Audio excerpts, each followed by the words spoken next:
Bismillahirrahmanirrahim. Assalamualaikum warahmatullahi wabarakatuh. Selamat pagi kepada semua murid tahun 4 4UM. Berjumpa kembali setelah kita seminggu bercuti sempena menyambut Hari Raya Aidiladha dan cuti sekolah penggal kedua pertengahan tahun. Okey, hari ini cikgu akan meneruskan lagi pembelajaran kita dengan tajuk yang baru. Okey, minggu lepas kita dah belajar tentang cahaya bergerak lurus dan kejelasan bayang-bayang. Okey, kali ini cikgu akan masuk tajuk baru iaitu faktor yang mempengaruhi saiz bayang-bayang. Okey, cikgu akan sambung tajuk yang sebelum ini, masih lagi topik cahaya tapi menceritakan tentang faktor yang mempengaruhi saiz bayang-bayang. Okey, cikgu harap murid-murid sudah bersedia dengan buku teks. Okey, boleh buka buku teks tajuk faktor yang mempengaruhi saiz bayang-bayang. Okey. Ini adalah buku teks tajuk faktor yang mempengaruhi saiz bayang-bayang. Okey, cikgu akan masuk topik faktor yang mempengaruhi saiz bayang-bayang. Okey, kita lihat dialog di dalam buku teks. Okey, kita baca sama-sama dan fahamkan apa dialog tersebut ingin sampaikan. Okey. Besarnya saiz bayang-bayang ini. Kalau kita jauhkan lampu suluh dari objek itu, saiz bayang-bayangnya mungkin menjadi lebih kecil. Itulah hipotesis kita. Mari kita rancang dan jalankan eksperimen untuk menguji hipotesis ini. Okey. Dia ingin menjalankan eksperimen untuk menguji hipotesis. Okey, sebelum kita menjalankan eksperimen, kita akan membuat jangkaan awal, kan? Okey, ini adalah hipotesis. Okey, saya tunjukkan. Okey, ini adalah hipotesis. Okey, sebelum dia menjalankan penyiasatan, dia buat hipotesis dulu. Okey, ini hipotesisnya iaitu saiz bayang-bayangnya mungkin menjadi lebih kecil. Okey, ataupun daripada mula sini, jauhkan lampu suluh dari objek itu, saiz bayang-bayang mungkin menjadi lebih kecil. Okey, maksud dia dia membuat jangkaan awal. Okey, sebelum menjalankan eksperimen, dia membuat jangkaan awal. Dia beritahu, dia lihat kat sini mungkin menjadi lebih kecil sekiranya lampu itu dijauhkan. Okey, jadi untuk membuktikan hipotesis dia, okey, dia dah buat hipotesis dulu. Okey, untuk membuktikan hipotesis dia betul tak bila lampu bila dijauhkan, saiz bayang itu akan menjadi kecil. Okey, jadi dia akan menjalankan eksperimen berdasarkan hipotesis yang dia buat. Okey. Okey, jadi untuk membuktikan hipotesis tersebut, dia akan menjalankan eksperimen. Okey, di sini kita akan membuat satu eksperimen. Okey, nanti selepas murid-murid dengar apa yang cikgu terangkan ini, murid-murid akan menjalankan dua uji kaji. Okey, dua uji kaji yang mudah. Okey, yang mudah. Okey, jadi kita teruskan, kita tengok. Okey, ini contoh. Okey, ini contoh faktor yang mempengaruhi bayang-bayang. Okey, kita tengok kat sini. Okey, ini adalah sumber cahaya. Sumber cahaya adalah lampu suluh. Okey, sumber cahaya dia adalah lampu suluh. Okey, dia letak di sini cawan. Okey, ini contoh. Okey, ini cawan. Okey, dan di sini pun cawan. Jadi ada dua, kan? Okey, ada dua. Okey, jadi ada dua situasi di sini. Di sini cawan ini adalah objek. Objek ini dijauhkan daripada lampu suluh ataupun sumber cahaya. Okey, objek B ni didekatkan. Okey, objek B didekatkan dengan lampu suluh ataupun sumber cahaya. Okey, jadi hasil dia dilihat di sini, objek yang jauh daripada sumber cahaya ataupun lampu suluh, cawan yang jauh daripada lampu suluh, dia punya bayang-bayang yang terbentuk pada skrin ni kecil. Okey, manakala cawan yang didekatkan dengan lampu suluh ataupun sumber cahaya, bayang-bayang yang terhasil pada skrin besar. Okey, ini membuktikan, dia ingin membuktikan, dia akan menjalankan uji kaji dan dia nak lihat bagaimana bukti dia betul tak. Okey, jadi dia akan menjalankan uji kaji. Ini adalah salah satu contoh uji kaji yang membuktikan faktor yang mempengaruhi saiz bayang-bayang. Okey. Okey, jadi apa faktor-faktornya yang mempengaruhi saiz bayang-bayang? Jarak antara sumber cahaya dengan objek. Jauh. Okey, jadi kat sini bila objek tu jauh, okey, objek tu jauh dengan sumber cahaya, saiz bayang-bayang akan jadi kecil. Okey, manakala bila jarak dengan sumber cahaya dekat, jarak sumber cahaya dengan objek ni dekat, yang seperti yang ini, okay, yang ini dekat, okey, saiz bayang-bayang akan menjadi besar. Okey, itu adalah faktor yang mempengaruhi saiz bayang-bayang.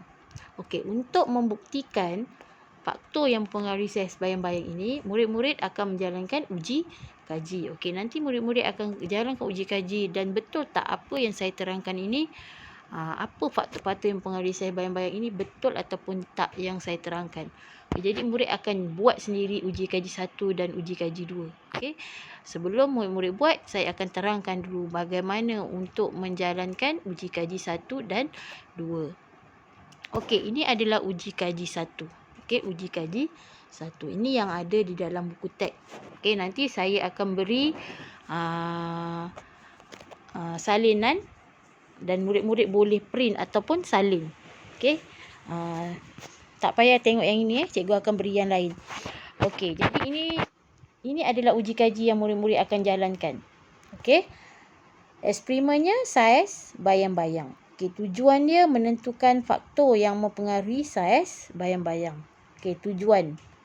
Okey, tujuan ni kita nak menyiasat faktor yang mempengaruhi bayang-bayang. Okey, penyataan masalah dia, apakah faktor yang mempengaruhi saiz bayang-bayang?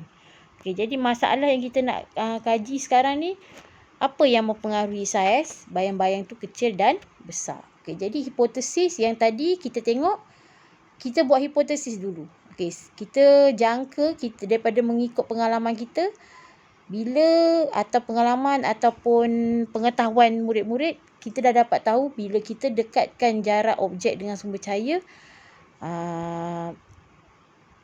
bertambah jarak objek dengan sumber cahaya, semakin berkurang saiz bayang-bayang. Okey, itu hipotesis yang kita buat. Okey, hipotesis yang kita buat.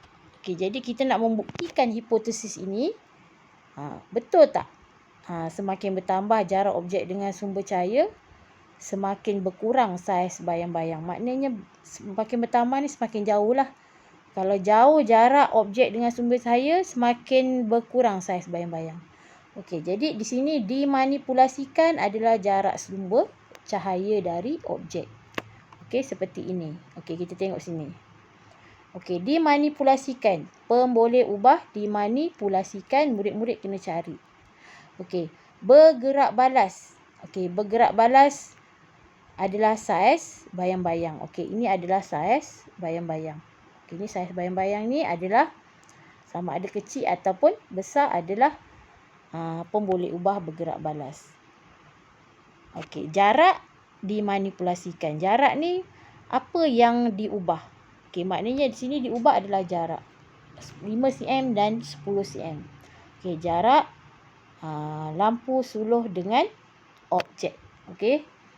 Okey, jadi dimalarkan sesuatu yang tetap, yang tidak berubah. Okey, tetap. Apa yang sama? Apa yang sama dalam gambar ni? Jenis objek. Okey, dimalarkan ni adalah sesuatu yang tidak diubah. Okey, tidak berubah daripada awal eksperimen sehingga selesai eksperimen. Benda tu sama je, tak berubah. Kita boleh cakap kat sini jenis objek, bentuk objek, saiz tak boleh sebab saiz dia kecil, ada yang besar. Okey, jenis lampu suluh. Okey, sama kita gunakan. Okey, jadi pemboleh ubah dimararkan ni banyak kita boleh jumpa. Okey, jadi dimararkan jarak objek dengan skrin pun boleh. Tengok sama. Ni jarak objek dengan skrin sama. Tengok yang biru ni kan sama kan? Okey. Tapi kalau jarak objek dengan lampu suluh tak boleh. Dia adalah pemboleh ubah dimanipulasikan sebab dia berubah. Dimanipulasikan, diubah-ubah. Okey. Okey, kemudian ni adalah lampu suluh, pembaris, objek berbentuk silinder, pita pelekat, getah majung. Ini murid-murid nanti akan sediakan. Okey. Okey, kemudian langkah-langkah dia, kita lekatkan getah majung pada dinding. Getah majung ni getah warna putih lah yang besar tu. Okey, letakkan objek berbentuk silinder di atas meja. Okey, halakan cahaya lampu suluh ke arah objek berbentuk silinder. Kemudian bila kita dah halakan lampu suluh, kita akan terbentuk bayang-bayang pada getah majung tersebut. Murid-murid lukis bentuk bayang-bayang tu di atas kertas tu. Bayang-bayang yang terbentuk dekat atas getah majung tu, murid-murid lukis gunakan pensel. Ikut bayang-bayang tu. Okey, kemudian ulang langkah 3 dan 4 ni. Ulang langkah 3 dan 4 ni murid-murid kena ulang balik, tapi jaraknya 10 cm lah. Jarak objek dengan lampu suluh tu 10 cm pula. Tadi 5 cm kan? Okey, ni 10 cm. Lepas tu halakan lampu, kemudian tengok, lihat bayang-bayang yang terbentuk. Kemudian lukis. Saiz dia sama tak macam yang saiz yang 5 cm tadi? Okey, jadi murid-murid kena catatlah pemerhatian. Okey, contoh yang 5 cm tadi, saiz bayang-bayang ni kan murid-murid dah lakar kan? Besar ke kecil? Okey, tulis besar ataupun kecil. Okey, yang ini yang 10 cm besar ke kecil? Tulis. Okey, kemudian kesimpulan dia semakin apa? Betul tak semakin bertambah jarak objek? Semakin bertambah jarak sumber cahaya dengan objek, semakin apa? Semakin bertambah jarak kalau bertambah ni maknanya jauh lah. Semakin kecil ke ataupun semakin besar, ataupun semakin bertambah ataupun semakin berkurang. Okey, parameter kita boleh guna kecil atau besar, bertambah atau berkurang. Okey. Sini pun boleh guna jarak, kita boleh guna jauh atau dekat, bertambah atau berkurang. Okey, kita boleh gunakan parameter yang pada ruang kosong kesimpulan ni. Okey, kemudian dah isikan. Okey, nanti murid-murid kena jalankan tapi bukan yang ini, nanti saya bagi yang satu kertas yang mudah murid-murid faham. Okey, ni yang dalam buku teks. Okey, ini yang murid-murid akan jalankan. Okey, jalankan. Okey, lampu suluh ni satu je. Okey, objeknya pun satu sahaja.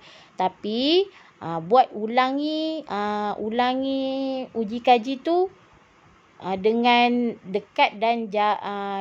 dekatkan dan jauhkan objek saja. Okey, ni yang pertama sekali murid-murid kena letak objek 5 cm daripada lampu suluh. Ambil pembaris.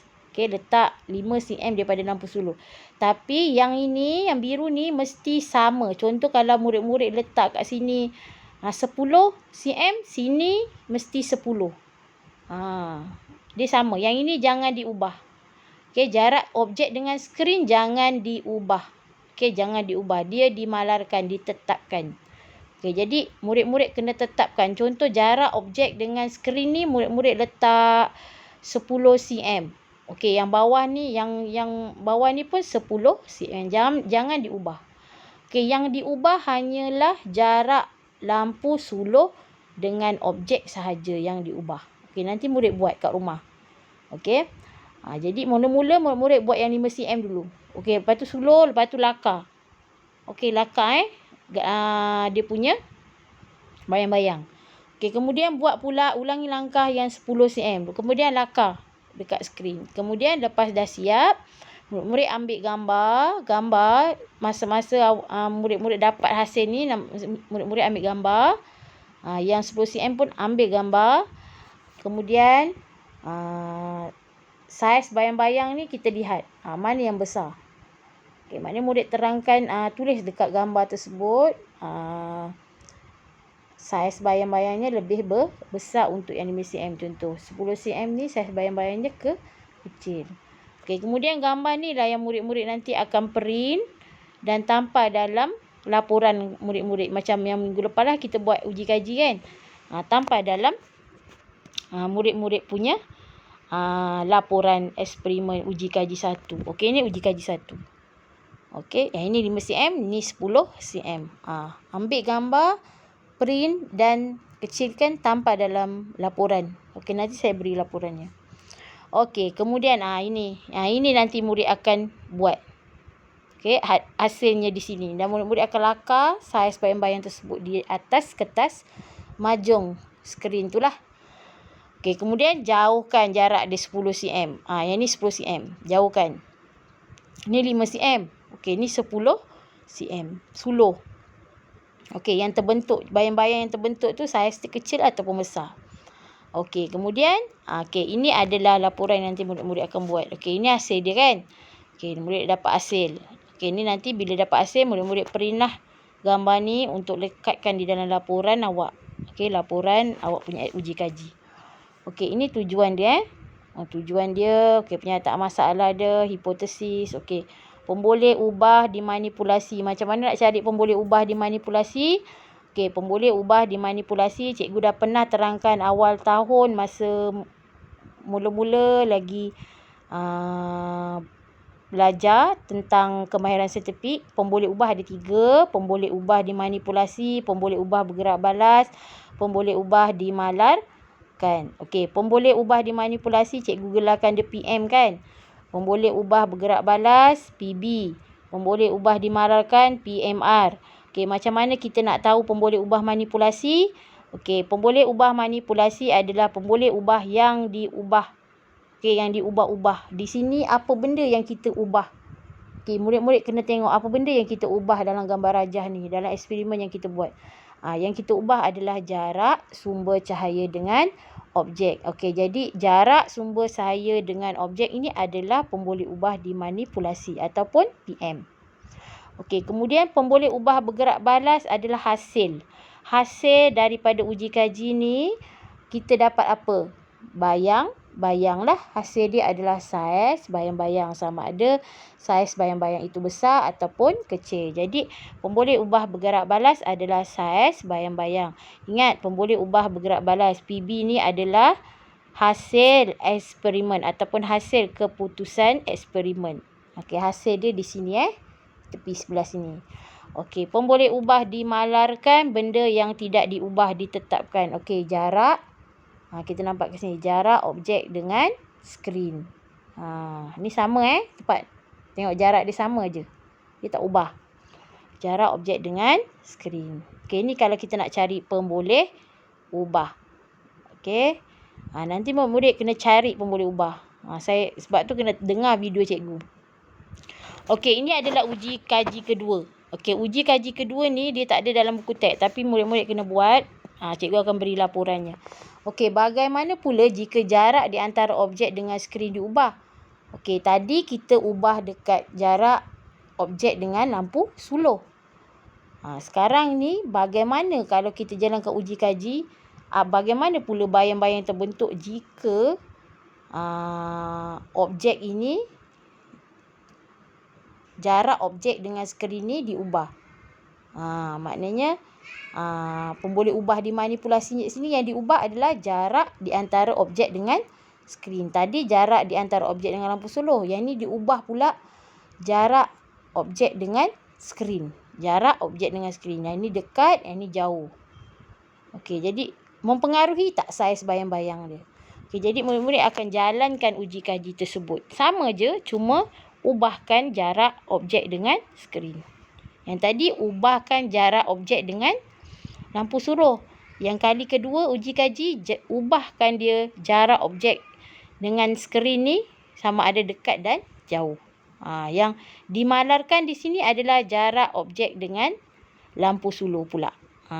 Jadi dua benda ni yang murid-murid kena faham. Lepas murid dapat hasil, murid-murid akan tahu apa itu faktor yang mempengaruhi saiz bayang-bayang. Okey. Okey, ini adalah tugasannya. Pertama, jalankan uji kaji 1 dan uji kaji 2. Okey, nanti cikgu bagi laporan. Selepas selesai uji kaji, selepas masa membuat uji kaji, okey, ambil gambar hasil uji kaji. Hasil lah, hasil keputusan dia. Contoh awak dah suluh tu, awak ambil gambar bayang-bayang tu. Dua-dua bayang tu.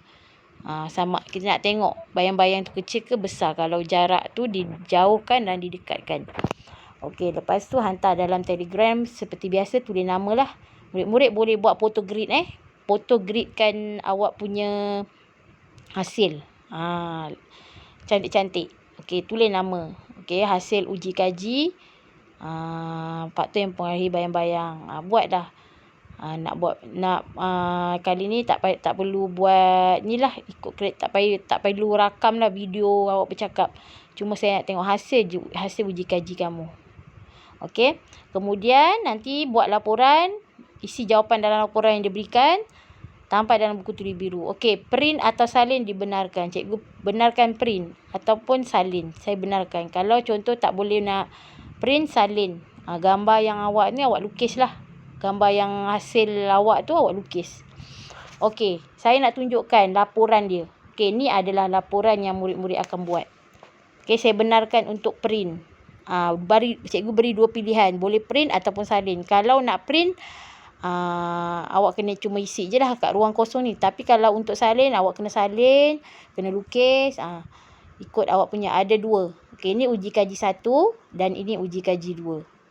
Okey. Murid kena tengok video cikgu ni untuk faham macam mana nak buat.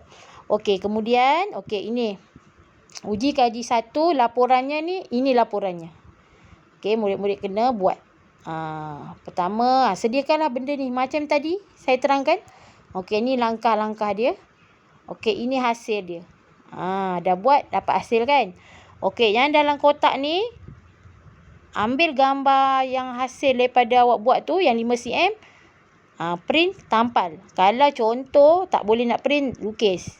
Okey, yang ini pun sama, yang 10 cm. Mesti berbeza 5 cm dengan 10 cm ni mesti berbeza dia punya hasil. Dia takkan sama. Okey, kemudian jawab soalan dia. Apakah pemerhatian yang dapat dibuat daripada uji kaji 1? Okey. Okey, apakah pemerhatian yang dapat dibuat daripada uji kaji 1? Okey, jadi saiz bayang-bayang apa? Bertambah ke berkurang? Nyatakan inferen. Inferen saya dah bagi dah sikit kerana jarak lampu suluh dengan objek dekat ke jauh? Ataupun bertambah atau berkurang. Okey, pemboleh ubah dimanipulasi tadi saya dah ajar kan? Okey, apa benda yang diubah? Okey, dalam kat sini diubah apa? Jarak objek dengan lampu suluh. Okey, jadi jarak objek dengan lampu suluh. Apa yang pemboleh ubah bergerak balas? Saiz bayang-bayang. Okey, pemboleh ubah dimalahkan, benda yang tidak diubah. Okey, jarak objek dengan skrin. Dah ada dah sebenarnya jawapannya. Okey, lepas tu kesimpulan ni masukkan je. Semakin bertambah ke, semakin berkurang ke, isi. Okey, yang soalan nombor 5, hipotesis ni. Diterima ke tak terima? Hipotesis yang tadi saya baca tadi dialog kan, jangkaan dia. Betul tak kalau objek tu didekatkan dengan lampu suluh, dia jadi besar? Ataupun objek tu dijauhkan dengan lampu suluh, dia jadi kecil. Betul tak? Boleh diterima tak? Kalau boleh diterima, hipotesisnya murid-murid bulatkan diterima. Kalau tidak diterima, tidak diterima. Diterimalah. Sebenarnya diterimalah sebab betul lah hipotesis dia. Okey, kemudian uji kaji 2. Uji kaji 2 ni pun sama macam eksperimen tadi, tapi yang diubahnya adalah, pemboleh ubah yang dimanipulasinya adalah jarak objek dengan skrin. Yang ini pula diubah. Didekatkan dengan skrin. Lampu suluh tetap sama. Yang didekatkannya adalah skrin ni. Dia dekat dengan objek. Skrin ni dijauhkan dengan objek. Tapi yang ini sama jarak dia. Okey, ni sama juga, isikan saiz bayang-bayang dia. Okey, kemudian yang ini pun sama, ambil gambar, tampal ataupun lukis. Okey, yang ini pun jawab soalan seperti macam tadi, tapi hasil dia tak samalah macam tadi. Kita tengok sama tak hasil dia. Okey, kemudian jawablah soalan ni seperti yang saya terangkan tadi. Okey, jadi ada 2 uji kaji yang murid jalankan. Pertama, jauhkan jarak. Pertama, jarak objek dengan lampu suluh. Yang kedua, uji kaji kedua, jarak objek dengan skrin. Kita nak tengok saiz bayang-bayang dia besar ke kecil. Okey, jadi dua uji kaji ni yang murid akan jalankan. Okey, kalau tak faham boleh mesej saya. Okey. Jadi sebenarnya untuk tajuk ni sikit je. Cuma saya nak murid-murid faham konsep faktor yang mempengaruhi saiz bayang-bayang tu. Konsep dia jauh dan dekat. Bila jauh, saiz bayang-bayang tu besar ke kecil? Okey, bila dekat lampu tu dengan objek, saiz bayang-bayang tu kecil ke besar? Saya nak murid-murid faham konsep tu. Tapi bila skrin diubah, skrin tu dekat dengan objek tapi lampu suluh tu tetap jarak dia, saiz dia macam mana? Nak kena faham. Jadi murid-murid kena jalankan uji kaji. Saya tak boleh terangkan kalau murid-murid tak buat sendiri. Kalau bila murid buat uji kaji tu, murid-murid akan dapat tahu. Okey, sekiranya lampu suluh ni dekat dengan objek, saiz tu memang besar.